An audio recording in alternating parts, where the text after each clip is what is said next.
Without God, you can't say that it's objectively good to love people and objectively bad to murder them.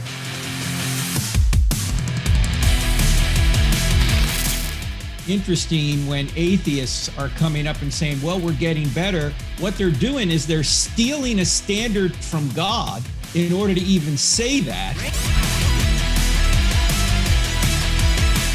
There's no evidence for God.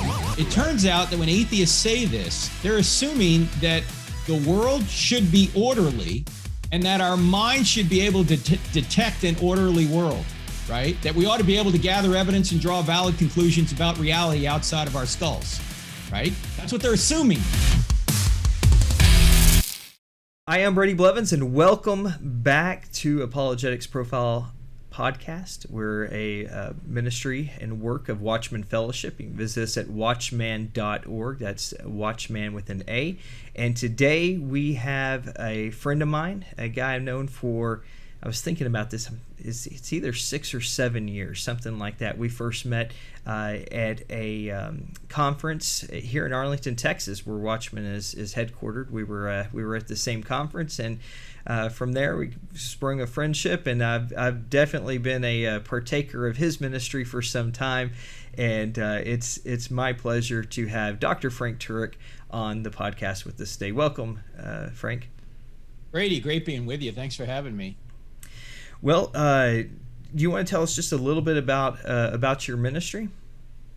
Yeah, crossexamine.org we created back in about 2006 to largely go to college campuses to present the evidence that Christianity is true based on a book I co-authored with Dr. Norman Geisler called I Don't Have Enough Faith to Be an Atheist. Since then, it's expanded not just to colleges, but we go to high schools, we go to churches. We're all over the internet, as you know.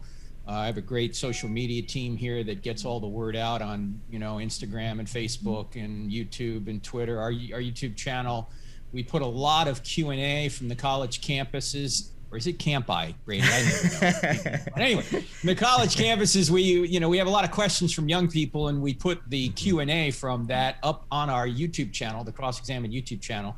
So there's more than 1,000 videos up there, so people can get short answers to these tough questions. We also are on radio, the American Family Radio Network. We have a podcast called I Don't Have Enough Faith to Be an Atheist. We have a TV show on the NRB network called I Don't Have Enough Faith to Be an Atheist. And so that's the kind of work we do. Similar to you, you're doing more of the work with cults and aberrant religions. You're pointing out, which really needs to be pointed out, where these other faiths have errors or go wrong. We're trying to show on the other side why Christianity is true. That's really kind of our niche, but everything is necessary in today's modern world. You can get so much information over the internet now that the idea that we have to point out where certain people have gone wrong is even more necessary now, because so much of their wrong teaching is available to kids right off their magic rectangular squares or rectangular glowing phones, as you know. Yeah. So we really have to have a positive case and also point out where people have gone astray. Absolutely. I mean, it's in the college campus is a tough place, and I appreciate your ministry and so much of what you've done, because I know our office here in Arlington is literally just a tenth of a mile away from the campus of the University of Texas in Arlington, and of course, atheism, I guess, is probably what you'd say is king in terms of the worldview that's being taught. But you have groups like ICC and the World Mission Society Church of God, just aggressively going after young people, and they say, hey, we're Christian, and we want to just help you study the Bible. And for a lot of unsuspecting Christian students, the next thing they know, they get swept in. And so, yeah, you're absolutely right. We need it on both sides for sure. That's right. Well, today what I want to do is I want to look at some common objections, and this will be a two-part episode, and so we're not going to go through all of them today, but I want to go through some objections that they're not necessarily the run-of-the-mill objections that we've heard answered 100 times before. But these are common objectives I'm noticing are coming up more and more and more as time passes by. And so I'm just going to kind of hit right to the list here, Frank. Okay. One of the ones I've heard people say is that society is getting better. There's fewer wars going on around the world per capita than there ever has been before. So this is maybe like the most peaceful time in human history. A lot of people have said we've made strides towards equality, and all of this is just evidence that we don't need God to be good. What would you say to that? Well, all that presupposes a standard. In order to say that you're getting better, you have to know what best is, because if you don't know what best is, you can't say you're getting closer to the best or further away from the best. In other words, you can't say you're getting better or worse unless you know what the standard is. So the question is, what is the standard? If there is no God, there is no standard, no objective standard anyway. We can come up with our own standards, but without God, you can't say that it's objectively good to love people and objectively bad to murder them. You see, that's why I find it interesting when atheists are coming up and saying, well, we're getting better. What they're doing is they're stealing a standard from God in order to even say that. And first of all, you'd have to examine whether or not it's true. I don't know if their claim that we're getting better or more equal, let's say, whatever that means. You have to ask, what do you mean by more equal? Because that, first of all, that assumes that we ought to all be equal. Why should people be equal if there's no God? Why shouldn't you just use your power to suppress other people and get what you want if there's no standard beyond you which says that's wrong? So again, they're presupposing a standard of God, or a standard of good, I should say, and that presupposes God.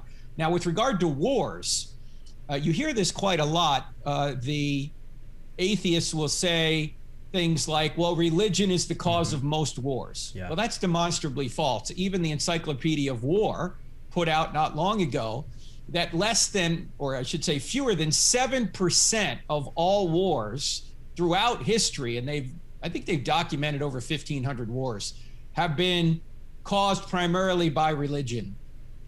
Most of them have to do with socioeconomic or political reasons. Very few have to do with religion. And by the way, if you take Islam out of that, the number drops down to 3%. As we know, there's a strain of Islam, particularly taken right from the Quran, surahs 8 and 9, that you ought to make war against the infidel, and anyone who's a non-Muslim is an infidel. So more than half of the wars caused by religion are caused by Islam, or primarily caused by Islam. And of all the wars out there, fewer than 7% are caused by religion. So that objection, A, assumes a standard, and B, I don't even know if it's true that there are fewer wars now than in the past. But even if it's true, again, they're assuming a standard. Exactly. I've wondered that too. So they're stealing from God. Frank, that would be a great book title, don't you think? Yes, thanks. Thanks for that. Gee, I just wrote it as we're sitting here. It's called Stealing from God, Why Atheists Need God to Make Their Case. And I that's one of the chapters in there is morality, because atheists will, and whenever they say, in fact, whenever anyone says this is better or worse, or this is beneficial or not beneficial, or this is good and this is bad, they're all presupposing a standard, and that standard does not exist in an objective sense unless God exists. Otherwise, it's just their opinion. I think part of that objection too had to say we can be good without God, and the answer to that is yes, you can be good without God. You don't need to believe in God to be good, but God must exist in order for good to exist at all. That's really the point. We're not saying that atheists don't know right from wrong. We're not saying that atheists can't do right. What we're saying is there is no right, there is no good, there is no right way to live or wrong way to live unless God exists. So the argument isn't about whether or not we can be good. The argument is really, what is good if there's no God? And without God, you can't define that, not in an objective way. It would be say your opinion against Hitler's opinion. Hitler thought good was killing all the undesirables so he can create the Uber race, right? And we're saying, no. These are human beings made in the likeness and image of God. Don't kill them. Love them. Without God, you can't say that you're right and Hitler's wrong. Exactly. Very good. Now, I've heard some people say there's no way to know that the Bible really came from God? I mean, after all, the writers could have just made it up. Yeah, well, I would ask them, what do you mean they made it up?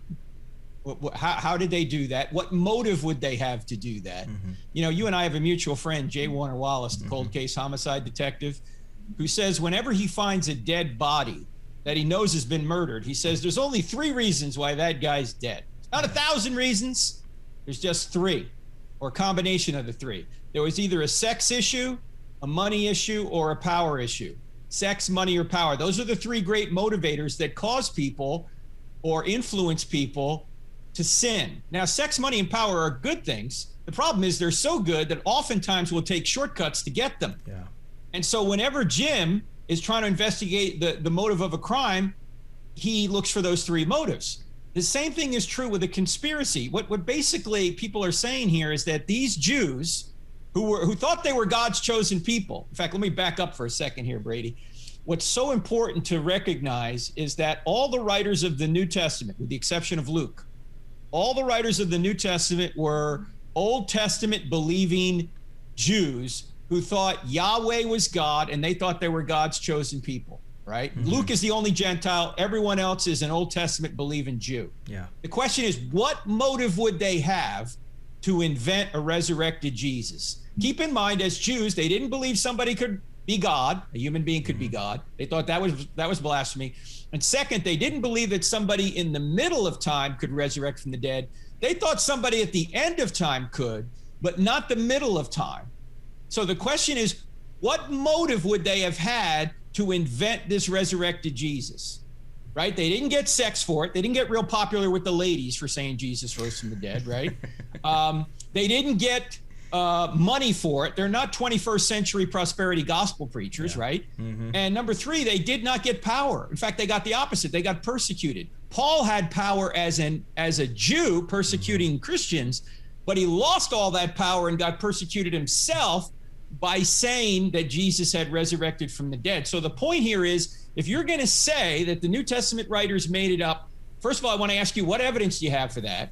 And secondly, what motive would they have had to make it up?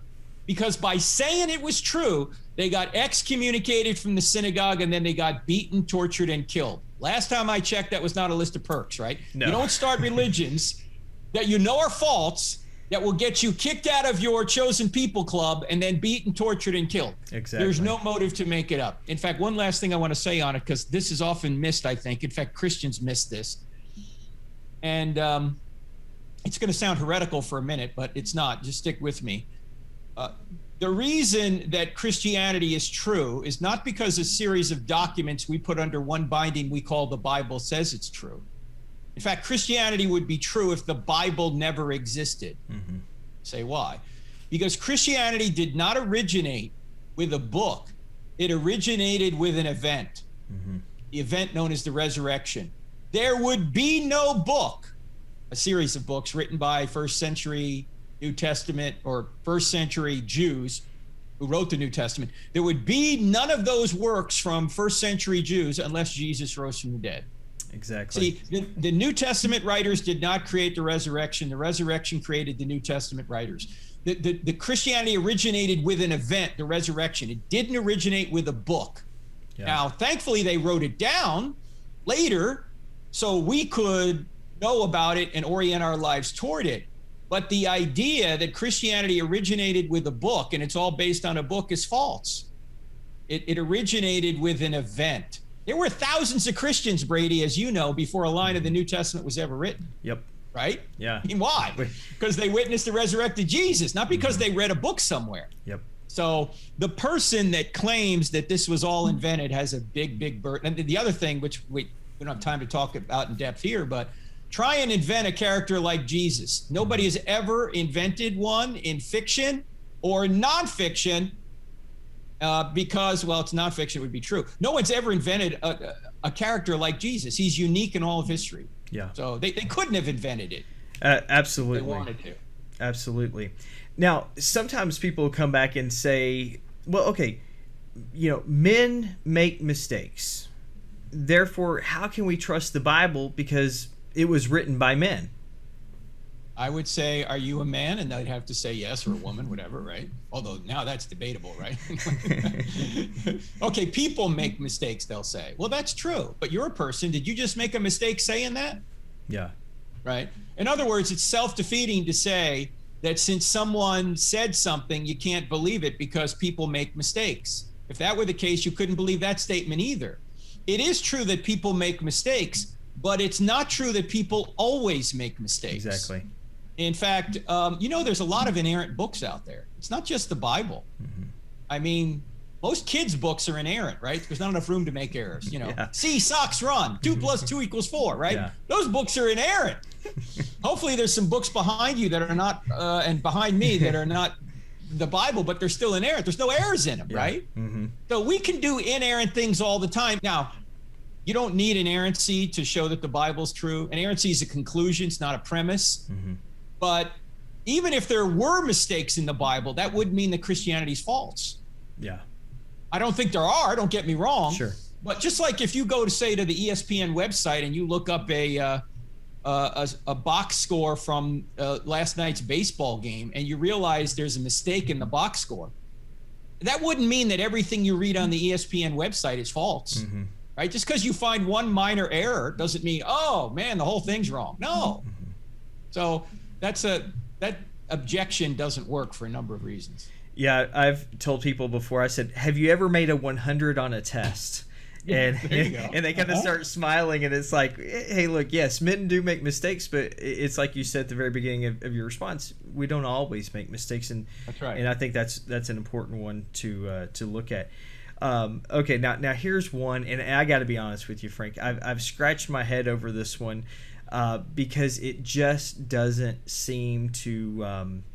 It doesn't make sense to me why this objection is even thrown out. But I've heard it so many times. I just feel compelled to bring it, make it part of our podcast today. And that's this is number 4 now, right? Yeah. We're on number 4. We're on number 4 here. Okay. Right. The books of the Bible were not decided until the Council of Nicaea, when they were mandated by the Emperor Constantine. Okay, first thing I want to say is, what evidence do you have for that? Because there is no evidence for that. You know better than I do, Brady, because you're more of a student of history than I am.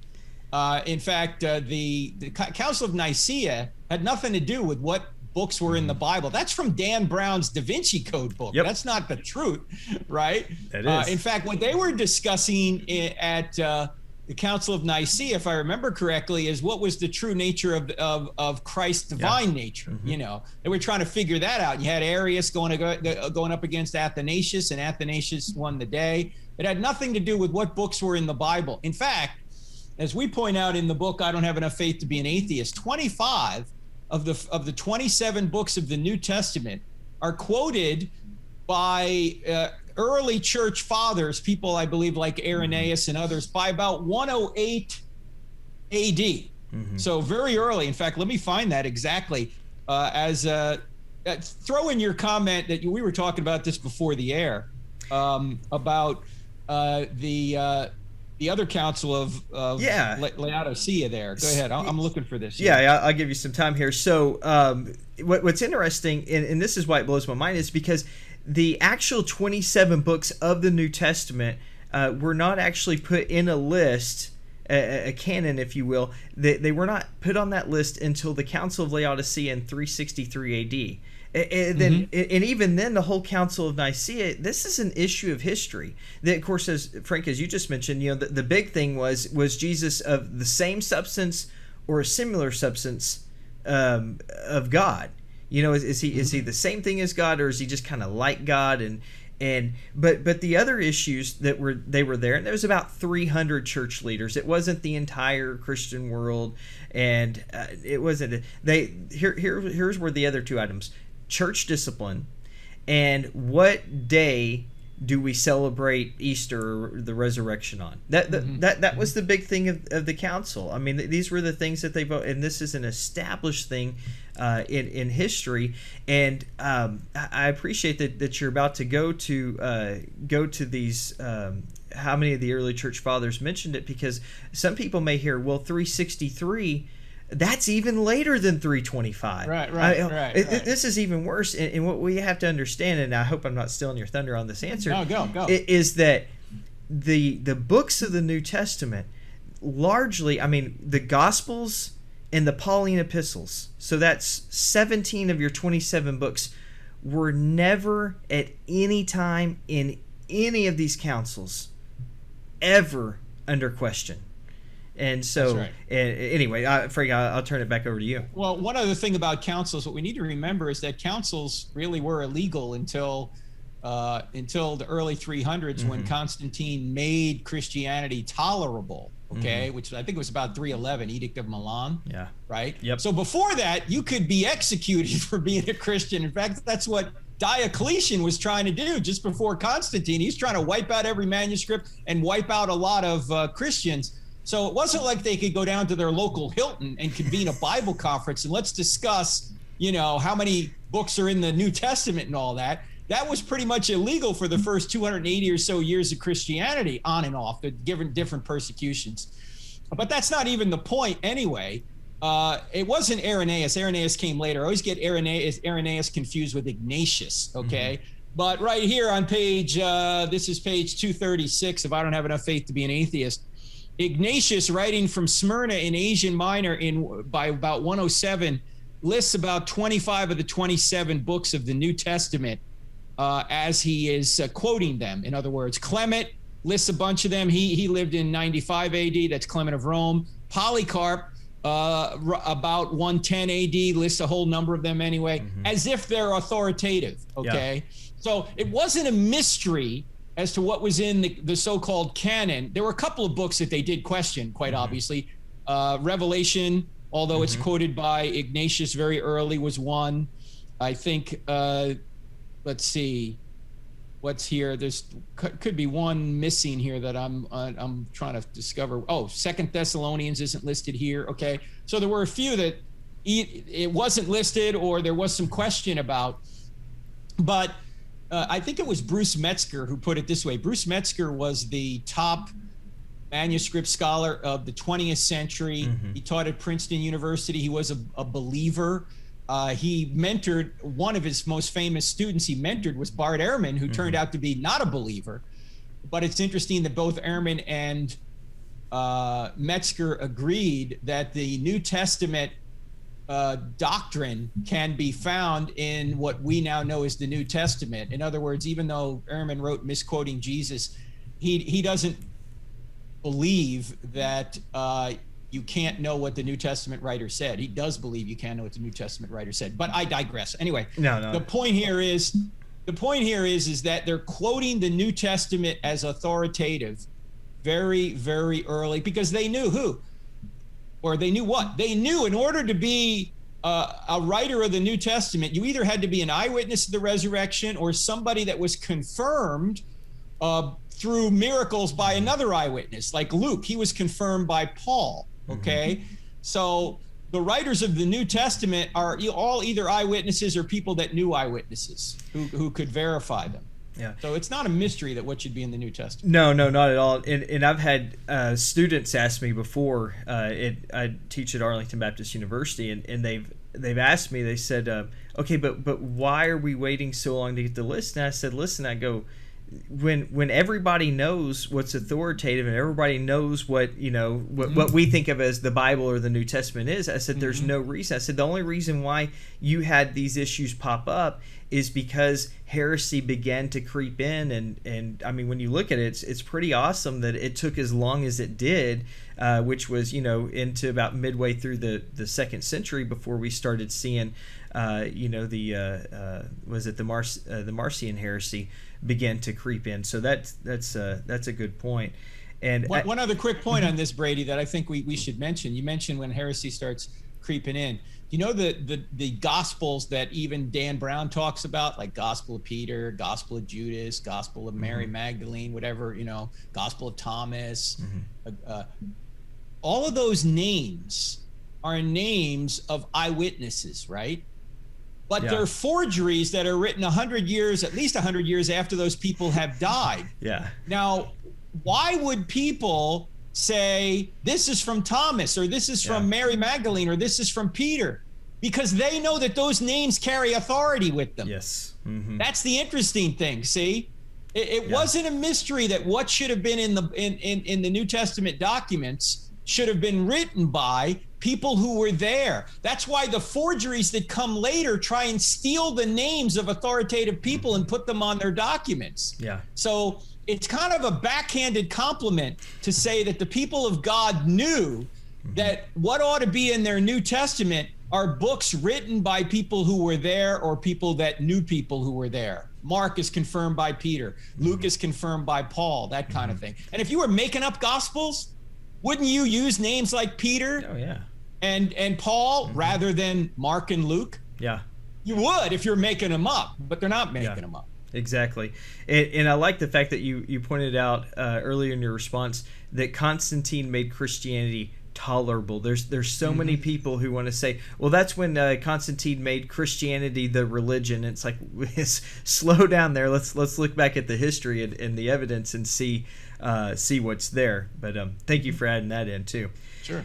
All right, here we go. We're moving on. This is the fifth one. We're looking at, I don't want to call them the 10 top objections, but 10 most popular objections that I've heard lately. And this is one I know that you've wrote about a lot, and that's this. I've heard this said before. There's no evidence for God. Science has disproven God's existence. Besides, how can we even know that God exists? All right, let me stop right here. And when someone says there's no evidence for God, my first question is, what do you mean by evidence? And number two, why is there evidence for anything? Forget God. Yeah. Why is there evidence for anything?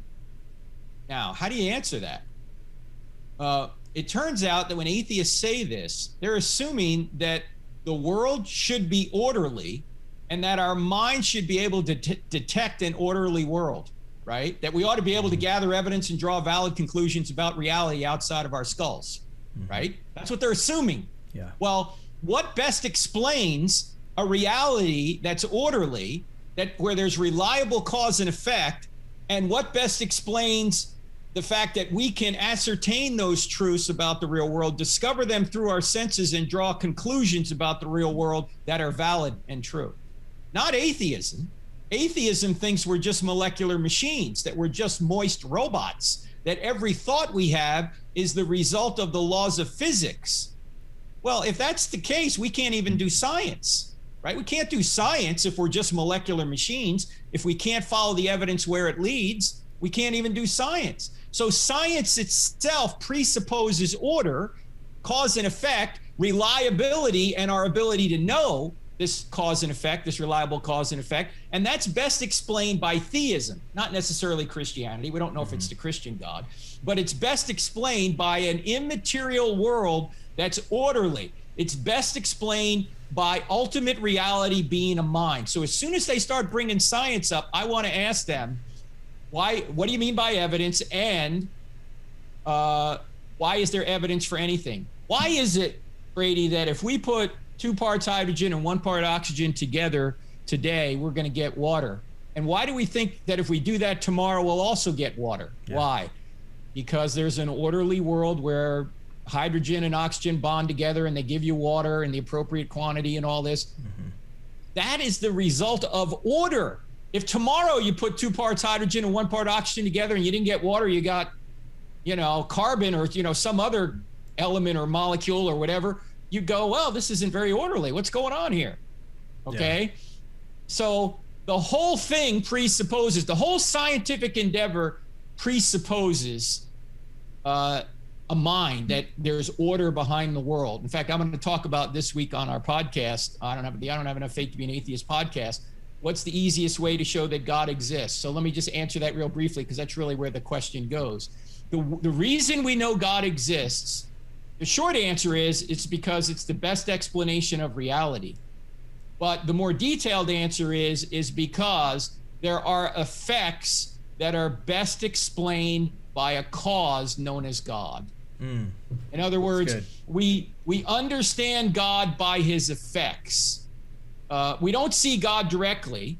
We see God by his effects. We see a creation That's the effect. We reason back to a cause, a creator. We see design in the universe, the fine-tuning of the universe, the design of life. Those are the effects. We reason back to a cause, a designer. We have a moral law written on our hearts. That's the effect. We reason back to a moral law giver. So we know God by his effects. If the universe is an effect, and it is, even atheists are admitting that space-time and matter had a beginning out of nothing. The question is, what could have caused space-time and matter to come into existence? The effect is space-time and matter. What could the cause be? The cause must be spaceless, timeless, immaterial. You say, why? Because space, matter, and time didn't exist. So whatever created space, matter, and time can't be made of space, matter, and time.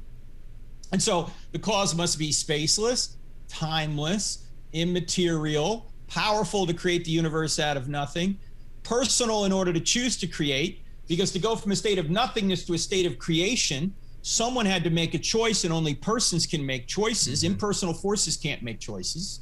Also, the being would have to be intelligent in order to have a mind to make a choice. And so I always ask people, I say, here is the cause of the effect that we call the universe. The cause must be spaceless, timeless, immaterial, powerful, personal, and intelligent. What does that sound like? And people will typically say God, and then I'll say yes, and then they'll say, well, how do you know it's the Christian God? And the answer is we don't yet. We haven't done enough research yet. You don't get the Christian God from just the cosmological argument, which is the argument I just gave, basically, that the universe had a beginning, so it must have a beginner. But you get a being that could be the Christian God, a spaceless, timeless, immaterial, powerful, personal, intelligent creator. If you then go look at the evidence for Jesus and you realize he rose from the dead, then you can draw the conclusion that the same being that walked out of the tomb 1,988 years ago is the same being in whose divine nature created the universe out of nothing. So you know God by his effects, and because this is a reality, a reliable cause and effect, we can know God exists. Very good, very good. One of the things that you have in your book, I Don't Have Enough Faith to Be an Atheist, that I have always found to be extremely helpful to remember is the SURGE acronym. In that when we look at this world, I mean, there's, like you said, there's a plethora of evidence. I mean, it's, listen, God knew what he was doing when he gave us Romans 1, when he gave us Psalm 19:1. And so we, you have the second law of thermodynamics, the expanding universe, the radiation afterglow, the great galaxy seeds, and Einstein's theory of relativity, and all these things pointing back to the fact, and like you said, working from cause or from the effect back to the cause. It's no other explanation. What would you say, though? I'm just kind of thinking about this for those who want to try to accuse a God of the gaps type argument. I would say, first of all, that the God of the gaps is a valid problem for some explanations. Like, for example, we used to think, oh, thunder, the gods must be bowling, that kind of thing. Right now we figured out, well, there's a natural cause for thunder and lightning and these kind of things. So the gods must be mad at us, okay? So it has been used illegitimately in the past, but there's no God of the gap for the beginning of the universe. It's not that we just have a gap in our knowledge and we're just going to plug God in. It's not just that we lack a natural explanation for the creation of the universe. It's that the creation of the universe is positive, empirically verifiable evidence for a supernatural cause to the universe. Why do I say supernatural? Because if all nature had a beginning, then it can't be that nature is the cause. Nature is the effect. So nature can't be the cause. There must be something beyond nature, something supernature that brought it into existence. So it's not a gap in our knowledge. There's not a natural law that's going to come by and somehow explain where all natural laws came from, right? Exactly. because where all of nature came from, nature itself is the effect, so it can't be the cause. It's got to be something beyond nature, something supernature. Same thing is true when you look at, say, the genetic code in in DNA, and not just human DNA, but any DNA. You realize it's a message. You also realize that messages only come from minds. And so when you see, for example, in the sand, John loves Mary, it's not just that you lack a natural explanation for a natural cause. I mean, no natural cause is going to create John loves Mary in the sand. Mm-hmm. But that's positive, empirically verifiable evidence for an intelligent human being that wrote John loves Mary in the sand. The same thing is true with the genetic code. That DNA is like John loves Mary, except it's 3.2 billion letters long. So it's got to require a mind. And by the way, when people say, well, natural laws can do X or Y, first of all, laws don't do anything. Laws just describe what happens when left to themselves. But even if you were to grant that natural forces do certain things, natural forces themselves are an effect. Mm-hmm. They had a beginning, and B, they have to be sustained. Why doesn't the law of gravity change every 10 minutes? Yeah. Because there's a mind behind it. That's why. Exactly. You know. So if they're gonna punt back to natural laws, they still have to explain the origin and the consistency currently of natural laws. How do you explain that? Exactly. All right, well, we're about halfway through, so we're going to go ahead and put an end to this episode today, and we'll look forward to seeing all of our listeners again next week on Apologetics Profile. So I want to thank our guest today, Dr. Frank Turek, and I am Brady Blevins, and I look forward to seeing you again next week as we continue on this topic.